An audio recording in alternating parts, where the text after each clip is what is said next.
afternoon, and if anyone's still kind of lingering outside and wants to join this final session, you're very, very welcome to. Thank you very much for being here. The final session of the day is always quite interesting, isn't it? Because I know everyone's been kind of using their brains quite intensely all day to absorb a lot of the information and discussions that have been taking place. But I think this one will be an opportunity, not necessarily to relax, but to fully engage with in a way that's, well, fun. Sure. As well as, of course, exploring the challenges of decarbonisation in the food industry. And there are huge challenges with that, of course, as well. Just to go through a couple of figures for you, the plant-based food sector is set to see rapid growth through this decade and is expected to be valued at over $160 billion by 2030. Whilst we're seeing more and more products creep onto supermarket shelves and restaurant menus that are plant-based, just how important is the agriculture sector in driving more sustainable practices, also supply chains and products? So let me introduce you to our panel this afternoon. Starting right over here on my left, Polly Cook, who is Chief Officer and Sustainable Energy and Air Quality at Leeds City Council. Next to her, David Shaw, ESG Director at Kraft Heinz. We've probably got everything, or every one of us will probably have something made by his company in our cupboards, won't we?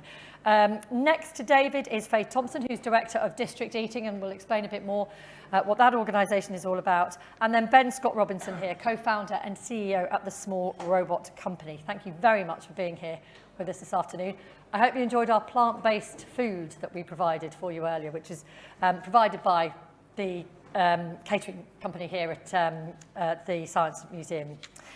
So, before we get into a discussion with our panel this afternoon, I'm very pleased to hand over, just for a few minutes, to someone who's had probably a fairly busy start to the week already in Westminster, and is now joining us in the sort of relative peace and harmony of the Decarbonisation Summit. She's a government minister. She will have been putting her vote yesterday, casting her vote in Committee Room 14 at the Houses of Parliament, but right now she's going to address you here this afternoon. She's Jo Churchill, Minister for Agri Innovation and Climate Adaptation at DEFRA. Good morning, and I'm very sorry not to be with you in person today, but I am pleased to be able to make a contribution to your discussion virtually. Now, recent events have been a reminder of the importance of food security. It gives us national resilience, and that's why we are committed to a sustainable food supply and addressing the challenges presented by climate change. Now, the food and farming sectors are already stepping up, and we want to support the sector to go even further. Since 1990, agricultural greenhouse gas emissions have been cut by 16%. Many farms use much more efficient practices for improved productivity. We are producing a litre of milk at 21% less emissions than we used to, and a kilo of pork at some 43% less. The Agricultural Act, our domestic farming policies, and the 25-year Environment Plan all outline an ambitious future that will support farmers to produce food and reduce their emissions. The EU's system of area-based subsidies did little for food production and little for the environment. So we're moving to a system that will incentivise farmers to protect the natural assets that our food security depends upon, like our soil. We will support farmers to adopt low-carbon farming practices. There's already work being done to look at the promising role that feed additives with methane-inhibiting properties may have in delivering emission savings in the medium term. We must also ensure that consumers play a role in driving these changes. And that's why we have to make it as easy as possible for people to shift towards a more sustainable lifestyle whilst protecting their freedom of choice. Industry-led research and development will be key to identifying and scaling up the innovations, practices and technologies that will transform the food system. It needs to become a more productive, sustainable and low-carbon sector, which stands ready to meet the challenges of climate change. We're funding a range of products seeking to deliver these changes through DEFRA's Farming Innovation Programme. One of these is a project looking at developing recycled renewable substrates based on coconut fibre to replace the use of unsustainable peat in horticulture. Alternative proteins and other novel foods provide another opportunity to boost productivity in our food system. At the same time, they can enhance the environment and feed a growing population. Within government, we also recognise the huge potential of precision breeding technologies, such as gene editing. These technologies can help deliver and develop crops that are more resistant to climate change, more productive, and less dependent on fertilisers and pesticides. Through the Genetic Technology Precision Breeding Bill, we are simplifying the regulatory regime for precision-bred plants and animals.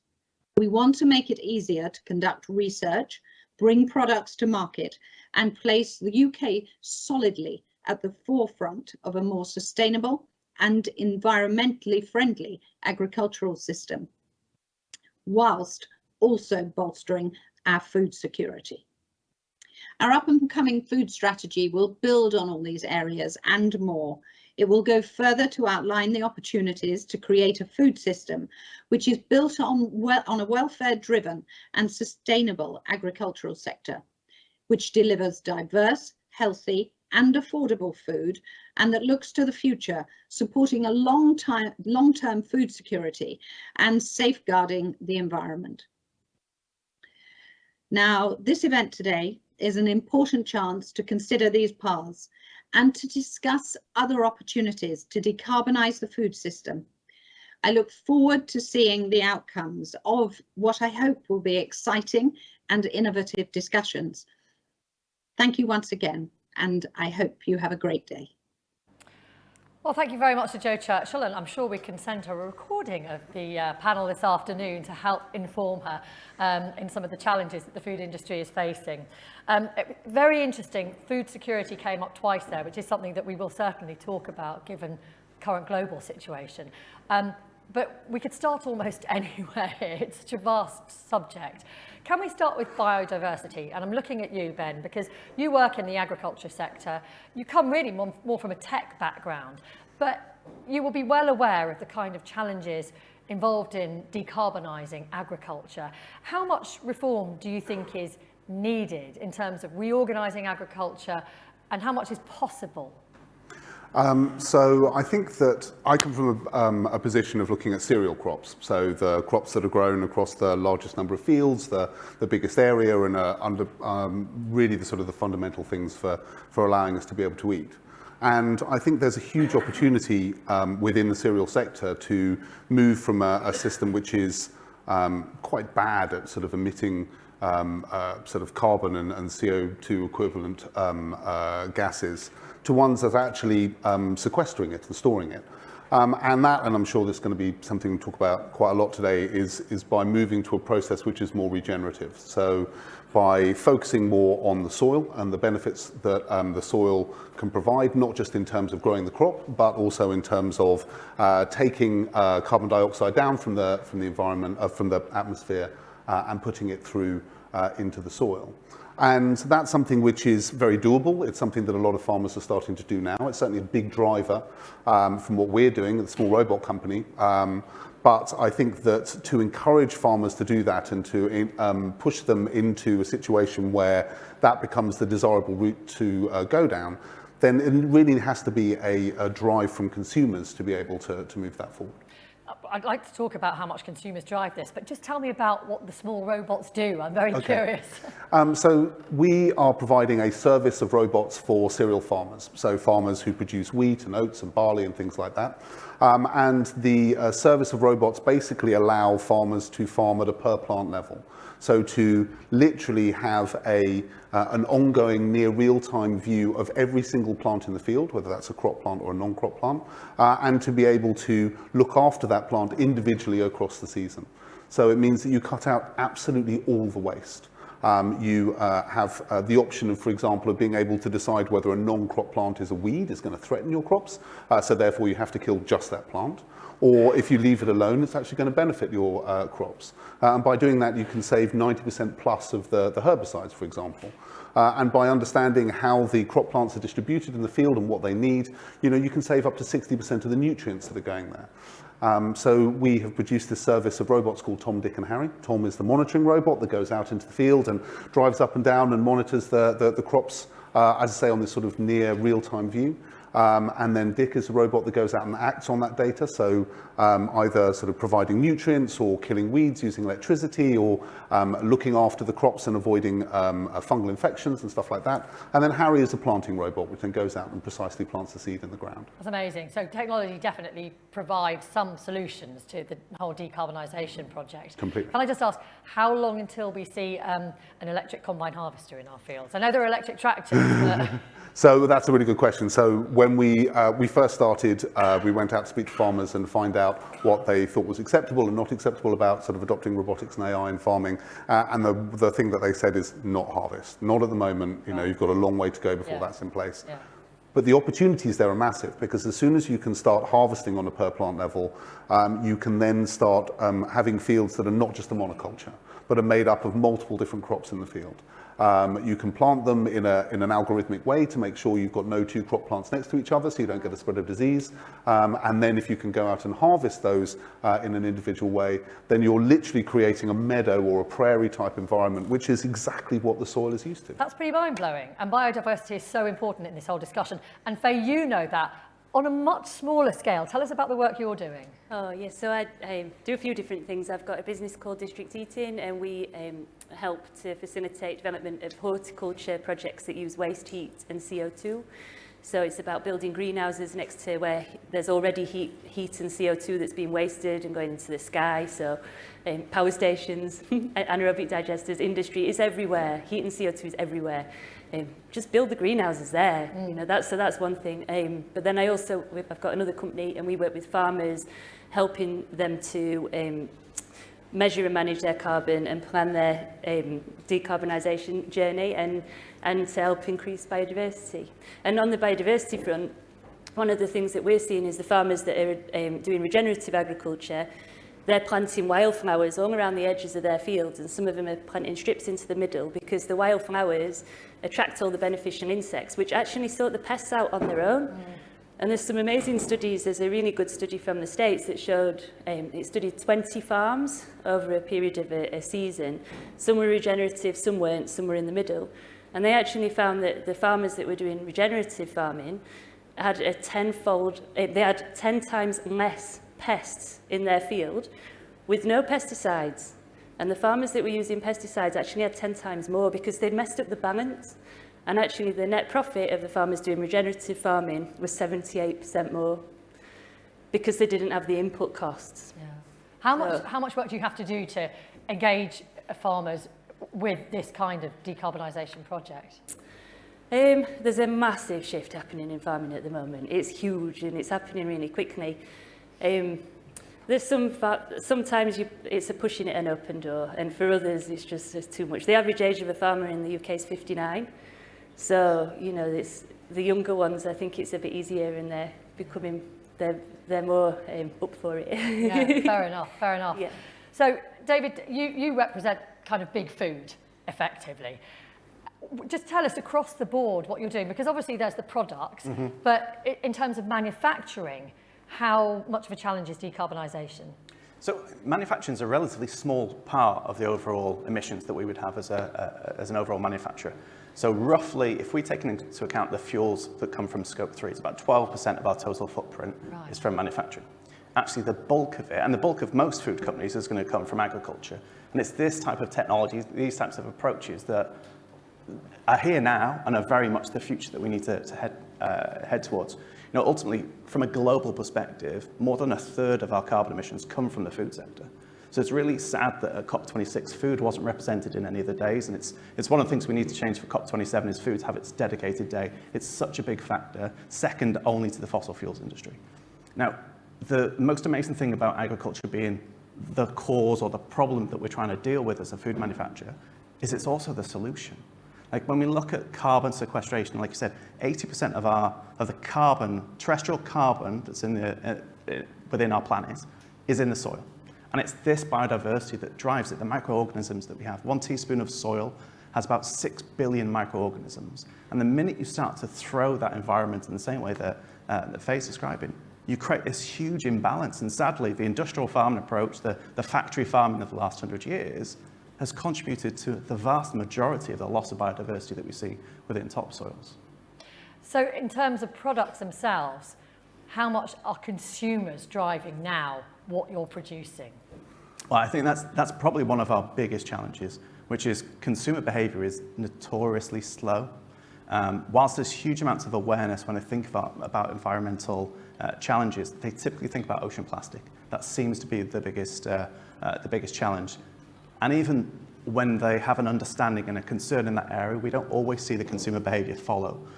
And it's one of the things that I think it's on us as a private and broader food system opportunity for us to help nudge some of that consumer behaviour. It's about making it easy to understand. Absolutely. Can you have, or have you got, or are you thinking about like little green flags to indicate low carbon food, for example? Yeah, so we're part of one of the work streams that the government came as part of the National Food Strategy on environmental labelling.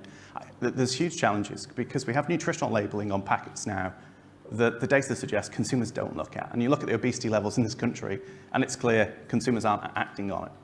But we have to start putting environmental labelling on our packaging because it drives a level of transparency that is absolutely critical for this industry.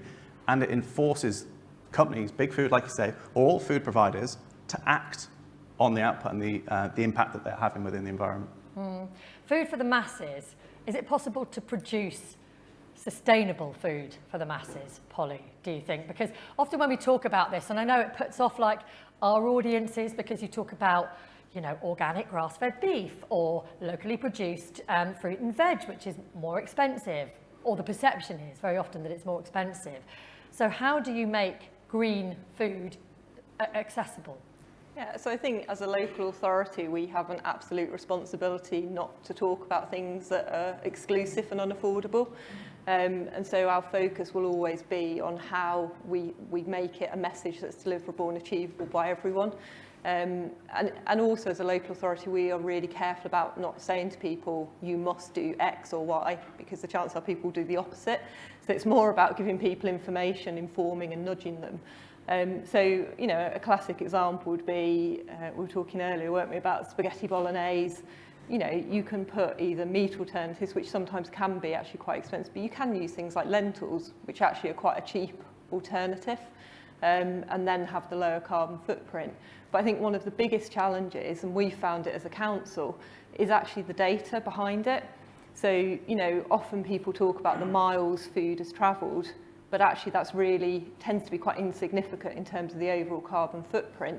So you could go into a supermarket, you could buy something that had been grown in the UK, and it could be much higher carbon because we've used fossil fuels to grow it in greenhouses. And actually people don't buy the banana that's come from the Caribbean, which is actually quite low carbon because it's been shipped over. And I think we've got a massive journey to go on in terms of helping people to make decisions based on right information. So people will be buying things and thinking they're doing the right thing and actually having perverse consequences.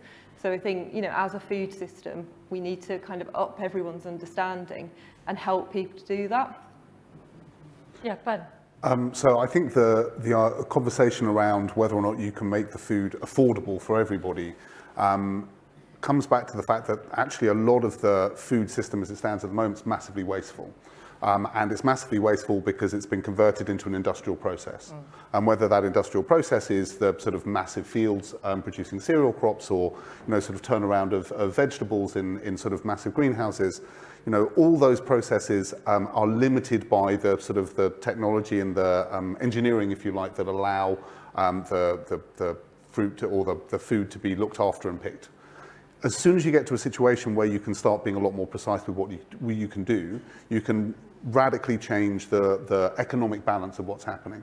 As I say, from our experience, we work in cereals. Cereals is typically, people tend to view it in terms of hundreds of horsepower of tractor that goes out in the field and the width of the boom that goes out to be able to do it.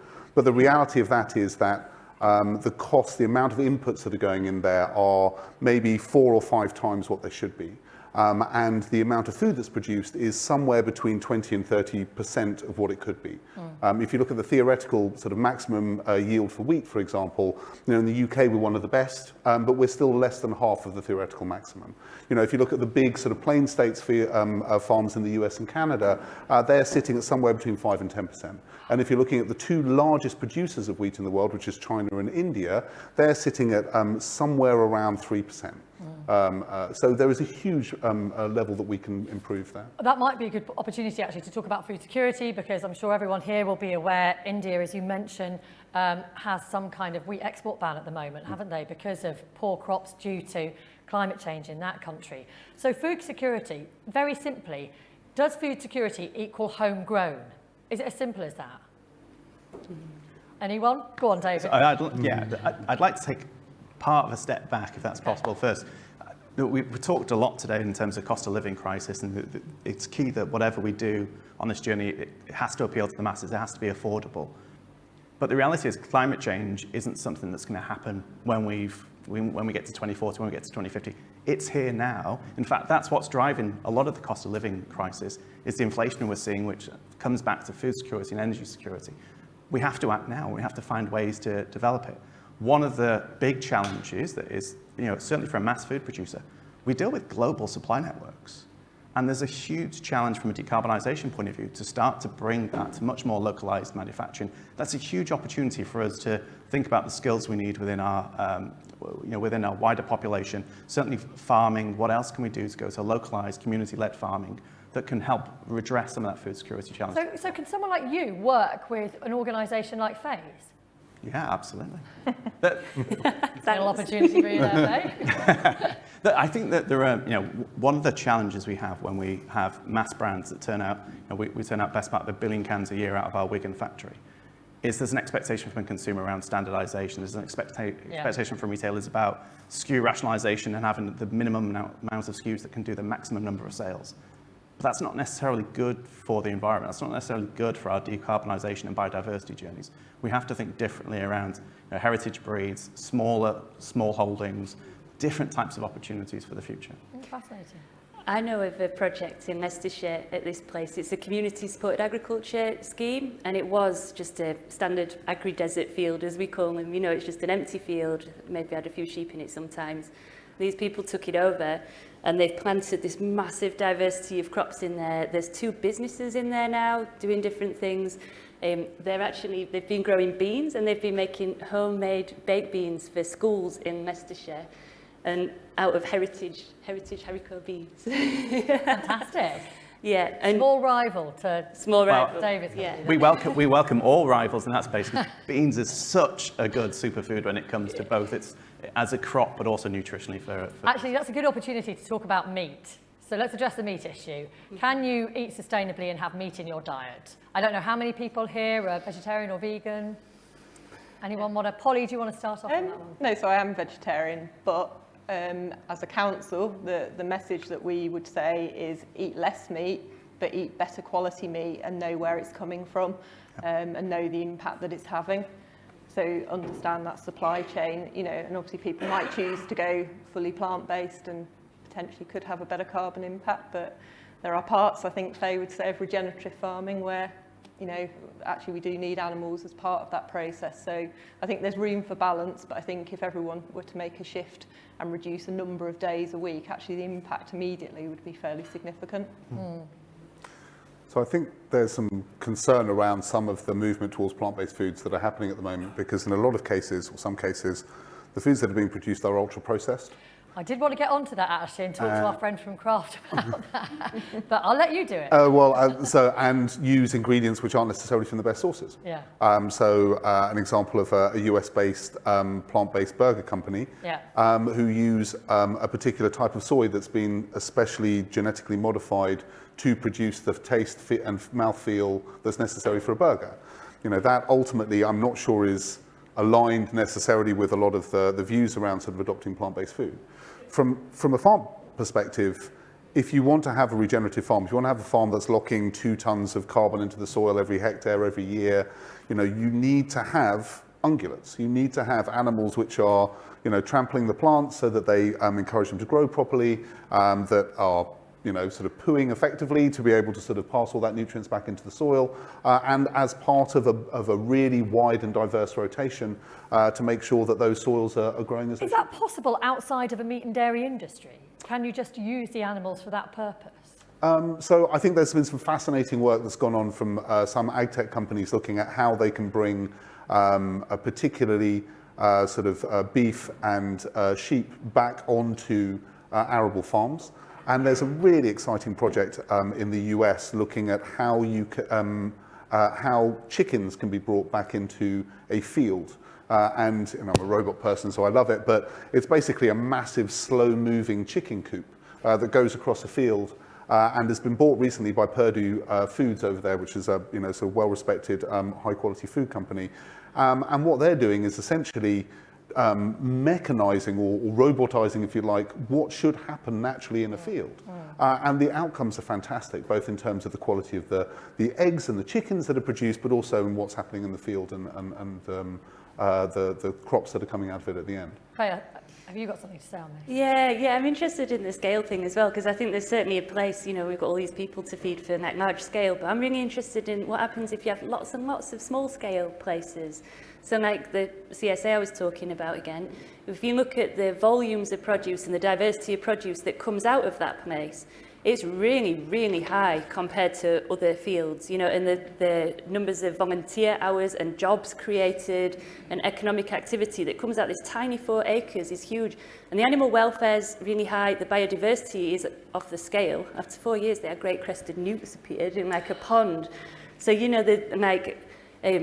think it's great what you're doing, but I think if there's lots of small scale things as well, then the natural processes can happen as well. And if you multiply that by 100, 1,000, 10,000 times, you can have a significant effect. We're actually measuring it for Leicestershire Council at the moment, so we'll have some numbers soon. So it sounds really exciting. It really does.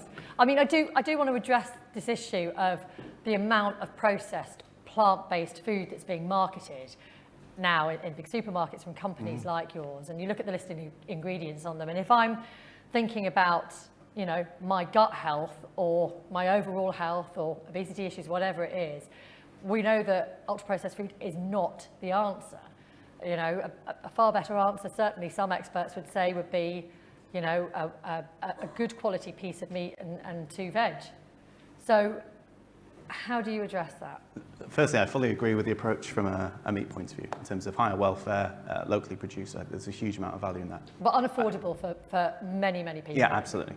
I think ultra-processed is a label that gets attached to almost anything that's produced at scale. And I think that's quite a dangerous approach to take. If I look at our factory that produces our soups and our beans, a lot of that, we have fresh vegetables that are coming in from around the factory itself, coming through, being produced, chopped, and going straight into our soups. It's the additives, though, isn't it? It's the emulsifiers. But there aren't any additives that we're adding into that canning process. But you're absolutely right.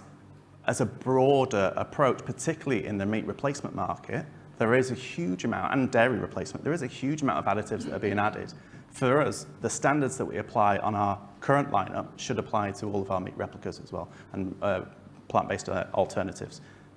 Those standards and that transparency is absolutely key to bring that to consumers. But like I said, for us, beans we really see as a superfood, and thinking about how we can adapt that in different cuisine. The Spanish cuisine is big into beans. There's huge opportunities. African, Latin American countries big into beans as an ingredient, not as a mass-processed food. Let's think of different ways that we can bring that to life. So I'll go to questions from the floor in a moment or two, but I want to go to some of the questions that have been put here from people watching online. This is an interesting one. Isn't there a responsibility for the end user to use small local suppliers or grow their own where possible to minimise the emissions across the industry? Smaller farms use smaller fields with existing hedgerows, also giving back to the ecosystem. I mean, when we talk, Polly, about end user, again, we've got to talk about accessibility, haven't we? And economic accessibility. If we're going to talk about, going to your local market and buying your local fruit and veg, it's not that simple for everybody. No, and I think, so we have like a list of things that individuals can do on our Leads by Example website, But, you know, you have to accept as well, people don't have gardens. Not everyone has access to green space. People are working every waking hour in order to put food on the table. So, you know, if you're lucky enough to have those opportunities, there's certainly things that you can do, but that isn't available to everyone. So I think, you know, we have to look at how everyone can have an impact, because I think when you start talking about climate emergency and the changes that we're seeing and, you know, what's the future is holding, it's actually quite a depressing message. And so the way that you kind of counter that is by telling people what they can do to help. So we have to be really careful that the messages we put out are accessible and nobody feels like they're just a helpless victim. What's your top tip then? For food, it would be, I'd be shocked, but it would be to probably less meat, but better meat would be probably the top impact. And in fact, that's a question asked by someone else here. What are the most sustainable foods for consumers to buy and why? Oh, gosh. It's a simple question, but it's actually probably a very hard one to answer. Faye, any thoughts on that? Well, we've just been going through a big list of items bought for school meals and putting them through a carbon calculator, and it's surprising actually what you find. I mean, bananas are actually really quite low carbon. Meat is really high, coffee is really high, you know, it's high carbon food. I would say, you know, have a look at a carbon calculator if this person's really interested, if anyone's interested, just go online and have a look. But fruit and vegetables is there a carbon calculator you'd recommend that's kind of particularly good? We've been looking at Carbon Cloud, which my colleague reckons is the best one for various reasons, but I wouldn't like to say for sure. Yeah. The one thing I will say is the difference between them is huge, and we really do need a standardised framework, because otherwise we just can't compare properly. Yeah. But if you were to look at beef, for example, you know, we have a diagram where it has a sliding graph of where beef is, and it can be here because it's been sort of, you know, eating grass, it's not being transported, we're not cutting down Amazon rainforest, or it can be up here, you know, and there's a point where chocolate would overlap with beef, and, you know, it's a really complex environment. Yeah. A question here about people growing their own food more. i.e. investing in more allotments, community gardens. Will that have an impact on emissions? Well, that's kind of bang into your territory. Yeah, like, this ties into the two questions before as well, Mike. I've got a bit of a bee in my bonnet about access to land, because there's a lot of people that want to grow food. I read a statistic recently that 75% of people under 25 living in UK cities grow their own, even if it's just on a small scale. That is huge. The average age of a farmer is 59, and something like 97% of the land in this country is owned by 1% of the people. Is something we need to get access to land. There's a lot of people that want to grow and they can do a lot of good work, but it needs reform somehow. I'd go one stage further. I think it needs to be part of the curriculum for schools. Yeah. I think we need to get kids in touch with where their food's coming from, how to prepare it, cooking their own. It's a life skill that needs to be celebrated. And there's nothing better than cooking food you've grown yourself. It's fun. So one of the things that's happening now, which is very exciting around that area, is that, you know, farmers are soon to be essentially paid off for passing the land on. And obviously there's a risk that that's just passing it on to their kids and it's not sort of entering out into the broader group. But I'm sure that that is going to bring change in terms of land ownership. In the US at the moment, they're going through the largest change of agricultural land ownership since the Second World War, because they've had all these farmers who have gone through Green Revolution and sort of hit this sort of mid-60s sort of barrier that are having to get out and can't afford to anymore.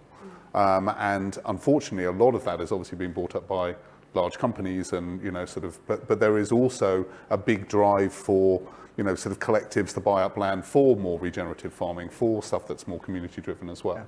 It's not just big food companies as well. If we think about globally the amount of subsidies that are going to the big farmers, the big growers, rather than to some of these small local communities or small holdings that we've got, that is a huge opportunity. I think 80% of all of the 570 billion that's spent on subsidising farming goes to a small number of big growers. And just out of interest, do you have any targets at Kraft Times in terms of reducing the number of exports you bring in for manufacture in the UK? So we're very lucky that our factory that we have in Wigan is the biggest food factory in Europe. So that provides about 2/3 of our business for the UK market. We bring in our sources from the Netherlands, and then there's a small amount, about 10%, that comes from the rest of the world. Where do your beans come from? So the beans themselves are grown in North America, either side of the Canadian border, some in Canada, some in North America.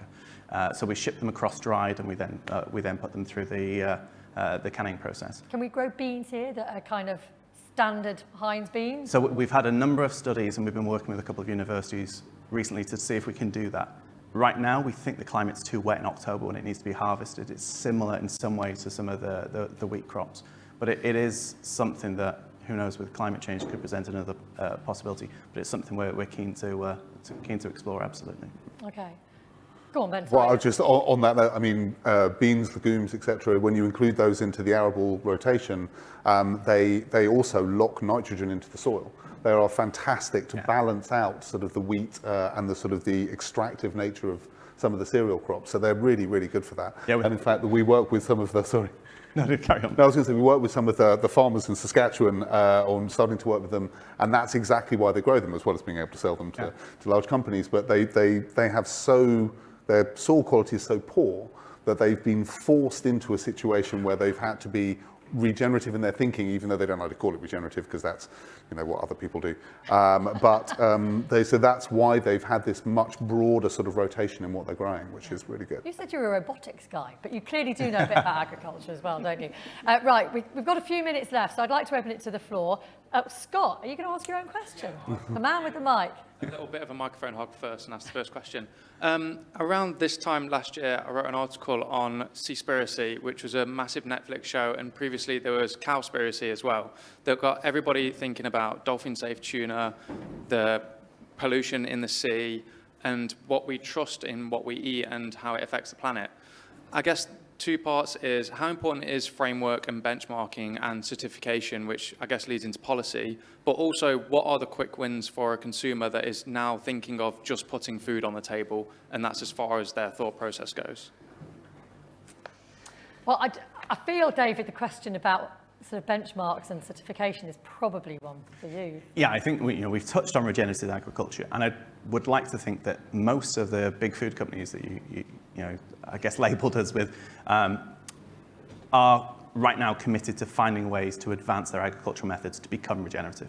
That's certainly the approach that we're taking, and working very closely with a standards platform, SAI, to make sure that we start to develop those standards. But those standards don't exist. The only real standard and label that a consumer gets as well is things like organic. And that has some real benefits, and it has some real drawbacks. So there is a huge role that needs to be played to establish what are the best standards that we can all work towards. I absolutely agree.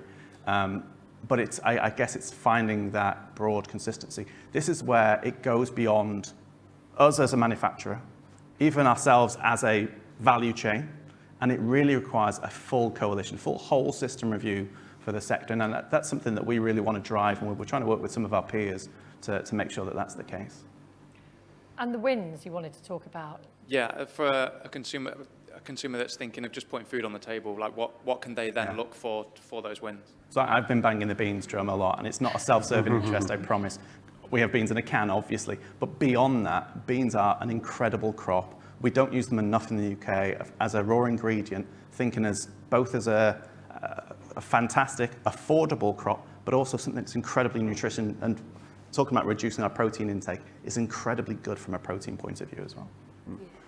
So one of the things on a slightly different note that we haven't really touched on here is the amount of vegetables particularly that are wasted, and the companies and organisations going everything from sort of trash food cafes and sort of zero waste shops all the way through to companies like Oddbox, that are providing veg that might not be the best grown, but the point is that they're being wasted. And for me, if you want to do good very quickly, just buy food that wouldn't be bought otherwise, because that is a zero sum. I mean, you get that range in Aldi, don't you? The wonky veg in Aldi. It is there in the more budget end supermarket. I'd also add to it that the vast majority of waste happens in consumer homes as well. So a simple way to fix it: get your fridge, make sure it's set to 4 degrees Celsius. You can eliminate about 30% of the food waste that you're seeing. It's absolutely incredible. Apples, for example, if you keep them out on the counter, I'm not sure who would still do that, or put them in the fridge, it extends their life by 100 days. They freeze freezing when you bite into them. Put them in the fridge do. and take them out But beforehand. Leave it to get to room temperature like a fine wine. That's realistic. Okay, while the microphone walks around, anyone else? Yes, to the lady here. I just want to mention the one kind of big eco-anxiety I have is our cheese consumption, because it's the one thing we put into lots of our non-meat-based meals to make it tasty. And I know the carbon footprint of like a block of cheddar is huge, isn't it, Polly? Yeah, so dairy would be up there with beef and lamb. So yeah. So unfair. No, I know. Although they are, people have been doing research looking into if you feed cows certain types of seaweed, it reduces their methane emissions. But there's other questions about cows and welfare and all that stuff. But yeah. Okay, It's so coming. seaweed-flavoured cheddar is what we might be looking at. Fair enough. Yeah, sorry, carry on. Yes, Alessandra Melis, Green Finance Institute. A question on land use change. It is now very difficult to separate agriculture from land use change, and afforestation. Also in the 6th carbon budget, they were together from the Climate Change Committee. And perhaps a question for Fea, how big of a role does land use change play in farmers' behavior and their actions to achieve the transition to net zero, especially I think if they are pushed by consumer change and consumer behavior change, with eating less meat, for example. So I'm thinking of changing land used for grazing into maybe afforestation or agroforestry, or even a bit different peatland restoration. Yeah, it's an interesting question. So I think the behaviour change at the farmer end, from what I've seen, is it's driven by money and finance. So this year, for example, the input costs have gone up loads, but the value of a tonne of oilseed rape has gone up 4 or 5 times. Same with wheat. So they're still making money, and a lot of them doing what they're doing, although the margins have been very squeezed, haven't they? The farmers that are moving to regenerative, so their yields are less, but their net income tends to be higher, generally speaking. But there's this new carbon credits market, right? So what we're starting to see now is when land comes up for sale, that big companies are buying it up, and there are investment funds that are specifically set up just to buy farmland, just to plant trees, or just to buy land, upland land, farmland land, whatever, to plant trees just for carbon credits. And you can't get, well, there are some farmers that have got carbon credits for regenerative agriculture, but it's really early days. So there is a bit of a risk that good quality land is going to come out of production just so people can make money. You're shaking your head there, David. I absolutely agree. It's such a sad state of affairs that in a world where we're all trying to do the right thing, there is a lack of direction, a lack of guidance to make the best decisions, because this idea of just planting trees as a solution to the climate change crisis is very misguided. It needs to make sure that we need to prioritise biodiversity, we need to prioritise the right land use to ensure that the right trees are being planted in the right places. We've got the right green infrastructure. It might not be the right thing to do to plant a tree. It might be a different choice. And it's one of those where everybody's got the best intentions, but we're probably getting unintended consequences as a result. Yeah. And also that's when you get into the problem of headline-grabbing policy making, right? Yeah. That it's kind of easily digestible for a wider audience, but not necessarily the most nuanced way of dealing with it. Sorry. So the most effective way to store carbon is to grow bamboo. And there are a number of trees which are not native to the UK which do much better than any of the native trees in terms of storing carbon. So would that not upset the kind of natural order? In the same way that there was sort of the monoculture sort of spruce forests that were grown in Scotland, for example, were completely alien. They're not allowing any sort of biodiversity. They're not doing anything. These are exactly the same. Okay. And it's it is a real concern. Okay. You can sequester enormous amounts of carbon by growing food in a regenerative way. Every time, if you've got permanent pasture, every time an animal comes along and grazes the top off the grass, the roots shed and they go into the soil and they create carbon. You can sequester an awful lot of carbon and produce food and help biodiversity. It's really possible. I think there was a question right at the back there. Oh, sorry. Yep, we'll take it down and then I promise we'll come to you at the back there. Yep. Good afternoon. My name is Jo Bell from the University of Surrey, but it was more my farming background that I was asking the question. It's more about your thoughts on the cost of food. my father would have been 100 this year, and he says that when he was a young man, a pint of milk, a loaf of bread and a pint of beer was the same price. And obviously today, there's huge discrepancy between a pint of milk and a pint of beer, and a good loaf of bread somewhere in between. And you just actually hit on one of the areas I see as the next big issue, because a lot of house builders are having to buy this farmland in order to offset the carbon for any new development. And then there's the, we are here, SSE, I'm about to it's fine, you can say whatever you like, Joe. I'm about to launch a solar farm on agricultural land next to the university as well. So, I'm doing it, but that's more land coming out of production. So how are we going to keep food cheap? Because it is, as a percentage of our pay, it's very low now to what it was, 30, 40 years ago. Are you saying that that's not necessarily a good thing? Because it's something I don't think it's a good thing, but I can't see that it's going to maintain it if we then lose more land, or will that just mean that we are less resilient in terms of global food security? I think it's a brilliant point. And it's a double-edged, so there's 2 points there that you're actually making. So yes, absolutely, as a percentage of income, food has never been cheaper. But there is this huge disparity, particularly when it comes to farming, where we haven't seen the level of inflation in prices and effectively their profits growing at the same rate as other foodstuffs. And I think that's a real challenge. I've moved recently to an area surrounded by farmers, and these guys are working 18-hour days. The fact the average age is so high is probably because they're working. If your father had still been here, God bless him, he probably would have been 100 still working, because that's unfortunately the level of support that they're getting and the level of benefit that they're getting from the system. We need to, hopefully over the last 2 years, we've seen the impact that they can have, and we need to recognise them as some sort of community support. It's enormous public service.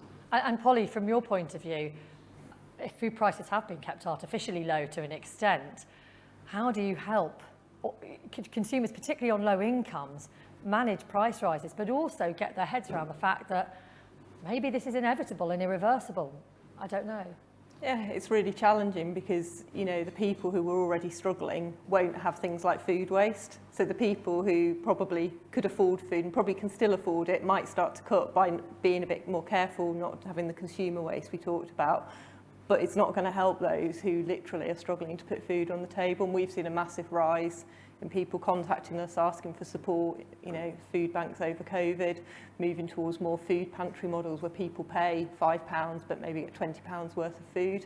I'm not sure I've got the answer, to be honest. I wish I did have the answer And to the problem is, of course, it's a perfect storm because you've got food prices, but everything else, the cost of everything is going up. So you might be able to weather, one price increase, but not when it's combined with your energy prices as well. I do want to make sure we get a question from the gentleman at the back. Hi. Hi there. My name's Martin Doherty. I'm from the Centre for Advanced Sustainable Energy based in Northern Ireland.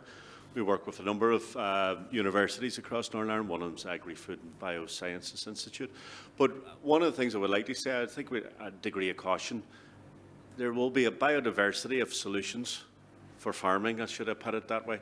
For example, Northern Ireland can actually use its current farming infrastructure to actually decarbonise its gas grid. And we can actually become a net gas sequestration thing. So we can actually turn farming as it stands into a negative carbon industry. And we're now tying that to large-scale glass bottle manufacturers, concrete manufacturers to create cooperatives. Now, this is one of the things I would like to see is what has been mentioned is we have a situation where large-scale bits of farms will be bought up by the likes of BA, Aer Lingus, various other bits and pieces to actually offset their carbon thing. So we need to be very, very careful that if we do transition to low carbon farming, is that the actual benefit of that low carbon farming stays within the farming network and indeed local communities. So Mike, somebody mentioned it, we need better evidence, and there's no point having a simple carbon tool for how carbon intensive is your carrot. Because it's not going to work. It's a more holistic, better understanding of how we actually grow food and make sure that we actually do that purposely for the betterment of, say, local communities and the people around there.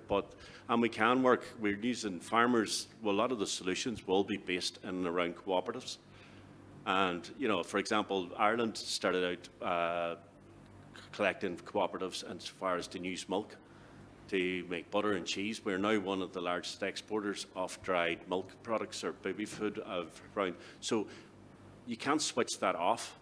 So we need to be careful in how we make decisions, and we need better evidence as opposed to emotion. And that's sometimes where we make the mistakes with emotions. You know, so my, you know, classic example is almond milk going to turn into the next palm oil disaster, which has happened as well, because it was based on emotion and advertising as opposed to an evidence-based decision making. So that was more of a statement than a question. But no, it's a really useful statement, and actually, I guess in many ways that's why we rely on great minds like yourself.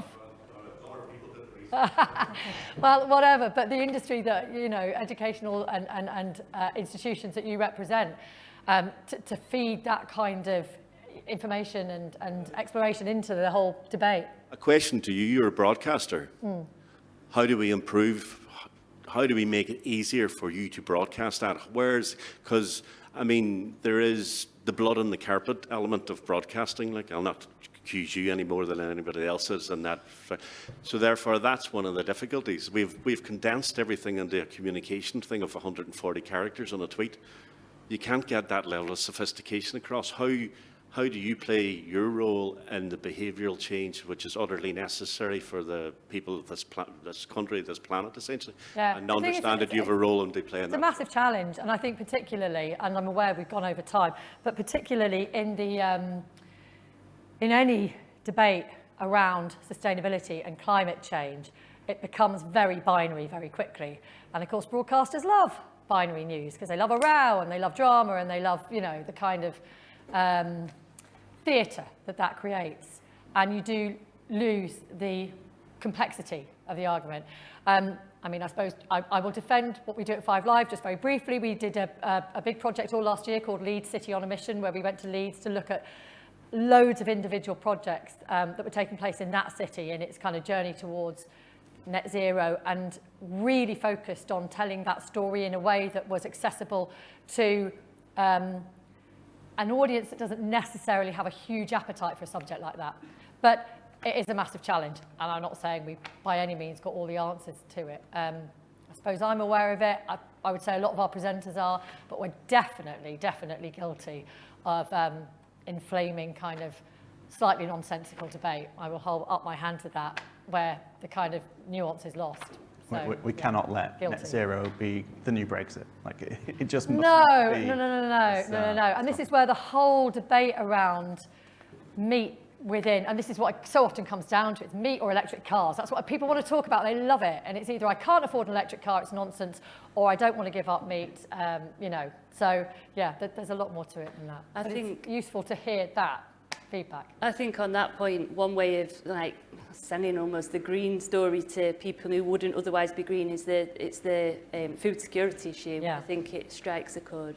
Yeah, and I, David, you were saying consumer behaviour is slow to change. I'm surprised to hear that, but that might be in my kind of, you know, little bubble because I buy local food and meat and blah, blah, blah, blah.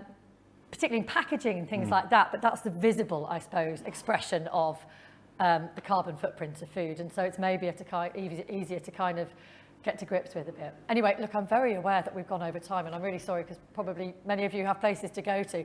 So I will draw this to a slightly unsatisfactory close because there are loads more questions and issues that we could get into. But thank you so much. It's been a fascinating panel and a really broad range of experience that we've brought to you today from Ben and Faye and David and Polly. Thank you so much to the 4 of you for coming. Stay there just for a moment while I say goodbye to everyone here, and thank you for being here today. I'm back tomorrow afternoon for another couple of sessions. Ada's here tomorrow morning for the sessions earlier in the day. But I hope it's been sort of instructive and energising and provided an opportunity for people to get together and share that horrible phrase, best practice, but at least share ideas and take something positive away from the event today. And I hope that we see many more of you here tomorrow as well. And particular thanks to anyone watching online, be it at home or in the office or wherever you are. Thank you for being with us. So day 2, just a little tease ahead, we're going to be discussing the fundamental questions surrounding electric vehicles, renewable technology, district heating, job skills and opportunities in sustainability, and finally exploring alternative routes towards the decarbonisation of Britain's roads. So that's all tomorrow. I'll say thank you very much for being here today. Have a wonderful rest of your day. Thank you.